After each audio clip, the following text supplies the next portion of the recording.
अस्सलाम वालेकुम। In this video we will discuss deep perineal space कि डीप प्रीनियल स्पेस हमारे पास कैसे बनती है और किस तरह की होती है। सुपरफिशियल प्रीनियल स्पेस को हम प्रीवियस वीडियोस में डिस्कस कर चुके हैं। डीप प्रीनियल स्पेस जो है ये हमारे पास किस तरह बनती है, ये हमारे पास प्रीनियल मेम्ब्रेन है उसके बिल्कुल ऊपर प्रेजेंट होती है। ठीक है, प्रीनियल मेम्ब्रेन के बिल्कुल ऊपर प्रेजेंट होती है। मैं आपको इसकी पिक्चर दिखाती हूँ। ये जो है हमारे पास पिंक कलर की हमें नज़र आ रही है। ये हमारे पास क्या है, ये हमारे पास डीप प्रीनियल रेड कलर की लाइन के ऊपर जो पिंक कलर की स्पेस है ये हमारे पास क्या है, डीप प्रीनियल स्पेस है। डीप प्रीनियल स्पेस की डेफिनेशन सॉरी यही होगी कि ये हमारे पास किससे प्रेजेंट होती है, deep to the deep perineal membrane. अब हम इसकी बाउंड्रीज देखें तो इसकी सुपरफिशियल मैंने आपको क्या बताया था कि जिस तरह मैंने आपको उसकी सुपरफिशियल प्रीनियल स्पेस की एग्जांपल दी थी, इसी तरह मैं आपको डीप प्रीनियल स्पेस की भी एग्जांपल दूंगी कि ये हमारे पास आएगी प्रीनियल मेम्ब्रेन। प्रीनियल मेम्ब्रेन के ऊपर अब हमारे पास आगे से यूरोजेनिटल डायफ्राम है वो सारा कुछ स्टार्ट हो गया, पेल्विस स्टार्ट हो गया। तो इसके बाद ये सारी जो स्पेस है ये हमारे पास है superficial perineal space, sorry deep perineal space. तो इसकी हमारे पास सुपरफिशियल बाउंड्री क्या होगी, इसकी सुपरफिशियल बाउंड्री हमारे पास प्रीनियल मेम्ब्रेन होगी। ठीक है, इसकी सुपरफिशियल बाउंड्री में हमारे पास क्या आ जाता है, इसकी सुपरफिशियल बाउंड्री में हमारे पास ये आ जाता है, इसकी सुपरफिशियल बाउंड्री में हमारे पास प्रीनियल मेम्ब्रेन आ जाता है। ठीक है, प्रीनियल मेम्ब्रेन के बाद हमारे पास इसके बाद क्या आ जाता है, इसके बाद हम देखते हैं इसकी डीप को। डीप जो होती है ना ये ओपन होती है कि ये हमारे पास फिर जो बॉडी में जो है ना ओपन अबव के बॉडी में जो पेल्विस है ना सारी की सारी उसके अंदर ओपन होती है। ठीक है, ओपन अबव होती है। उसके बाद हम इसकी जब देख लेते हैं ना कि इसके दोनों साइड्स पे क्या है, दोनों साइड्स पे इसके हमारे पास क्या होता है, इसको प्यूबिक रेमाई होते हैं। ठीक है, ऑन द ईच साइड क्या होता है, इसको प्यूबिक रेमाई होते हैं। इसके प्यूबिक रेमाई इस तरह से होते हैं कि मैंने आपको बताया था कि ये प्रीनियम में स्पेसिस हैं। तो प्रीनियम की साइड पे पेल्विक बोन्स होती हैं और मोस्टली जो है हमारे प्रीनियम की जो शेप आती है वो हमारे पास जो मतलब कि हमारा प्रीनियम नैरो होता है वो किस वजह से होता है कि इसके स्पाइंस जो हैं, इसके प्यूबिक रेमाइज जो हैं उनकी वजह से होता है। ठीक है, तो ये हमारे इसके प्यूबिक रेमाइज जो होते हैं इसके दोनों साइड्स पे प्रेजेंट होते हैं।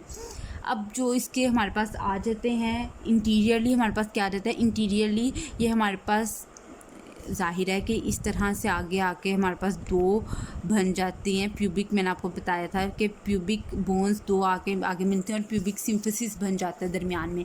अब ये जो प्यूबिक सिम्फसिस है ना ये इसकी इंटीरियर बाउंड्री बना रहा होता है डीप मेम्ब्रेन की।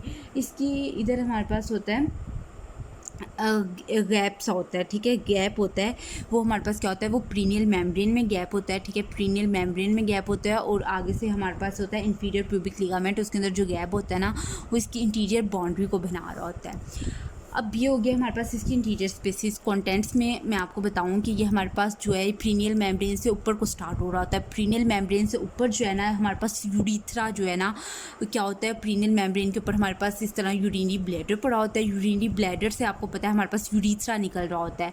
तो इसके कंटेंट्स में हमारे पास क्या आ जाता है, यूरिथ्रा आ जाता है सिर्फ इसके कंटेंट्स में। मेल्स में आपको पता है मेल्स में इसके अंदर जो होता है वो होता है इसका पार्ट मेम्ब्रेनस यूरिथ्रा। ठीक है, मेल्स में इसका पार्ट होता है मेम्ब्रेनस यूरिथ्रा और फीमेल्स में जो है यूरिथ्रा और विजाइना दोनों आ जाते हैं। मैंने आपको बताया कि ये इस तरह यूरिथ्रा प्रोस्टेट से निकल के जो हमारे थोड़ा सा पार्ट आता है मेम्ब्रेनस यूरिथ्रा का वो हमारे पास डीप प्रीनियल स्पेस में आता है।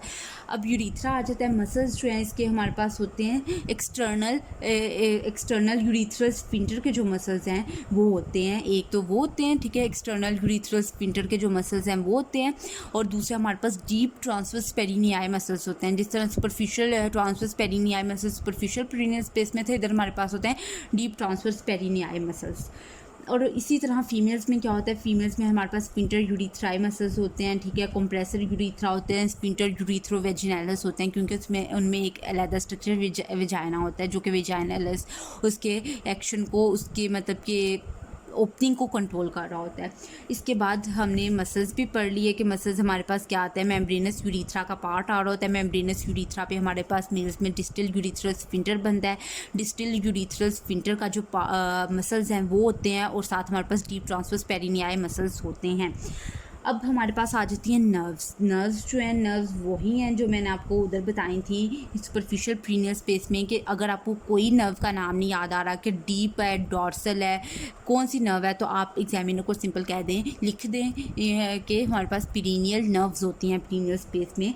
मैं आपको इनको नाम बता देती हूँ। डॉर्सल नर्व ऑफ पीनस होती है सुपरफिशियल प्रीनियल स्पेस में, सॉरी डीप प्रीनियल स्पेस में डॉर्सल नर्व ऑफ पीनस होती है जो कि पीनस को जा रही होती है।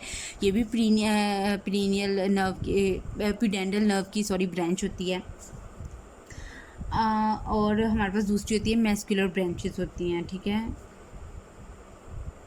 अगर एग्जामिनर फॉर एग्जांपल, मैं इधर आपको एक और बात बता दूँ, अभी मेरे जहन में आ गई कि एग्जामिनर अगर आपसे कह देना कि ठीक है प्रीनियल नर्व तो होती है, ज़ाहिर है प्रीनियम है तो इसमें प्रीनियल नर्व तो होगी, पर वो साथ पूछे ना कि प्रीनियल नर्व किसकी ब्रांच है, तो आपने कहना है प्यूडेंडल नर्व की, ठीक है। ये आपने साथ ज़रूर बताना है। अगर वो पूछे तो कहना है कि ये प्रीनियल नर्व होती है, इसके अंदर प्रीनियल नर्व किसकी ब्रांच है, प्यूडेंडल नर्व की ब्रांच है, ठीक है। इसी तरह आगे हमारे पास आ जाती हैं वेजल्स। वेजल्स भी हमारे पास क्या होती हैं, प्रीनियल आर्टरीज होती हैं। प्रीनियल आर्टरी किसकी ब्रांच है, अगर वो पूछे कि प्रीनियल आर्टरी का मुझे बताओ कि ये किसकी ब्रांच है, तो आप बता दें कि ये हमारे पास इंटरनल प्यूडेंडल आर्टरी की ब्रांच है, ठीक है। और साथ हमारे पास इसके दूसरी भी आ जाती है, यूरिथ्रल आर्टरी आ जाती है, bulb of penis artery to the bulb of penis आ जाती है, deep and dorsal penile arteries of penis आ जाती हैं। और इसके अंदर जो है मेल्स में जो है वो ग्लैंड्स होते हैं, बल्बो यूरिथ्रल ग्लैंड्स, ठीक है। और फीमेल्स में कोई भी ग्लैंड नहीं होता इसमें, ठीक है। आई होप कि मैंने तो कोशिश की है कि मैं जिस भी तरह आपको समझा सकूं समझाऊं। आई होप कि आप लोगों को इंशाल्लाह अच्छी समझ आ गई होगी। अगर आपको कोई भी क्वेश्चन है जिसकी आपको नहीं समझ आ रही, आपको नहीं पता चल रहा, तो आप मुझसे पूछ सकते हैं। इंशाल्लाह जहाँ तक मुझे नॉलेज हुआ मैं उसका आंसर देने की कोशिश करूँगी। अल्लाह हाफिज़।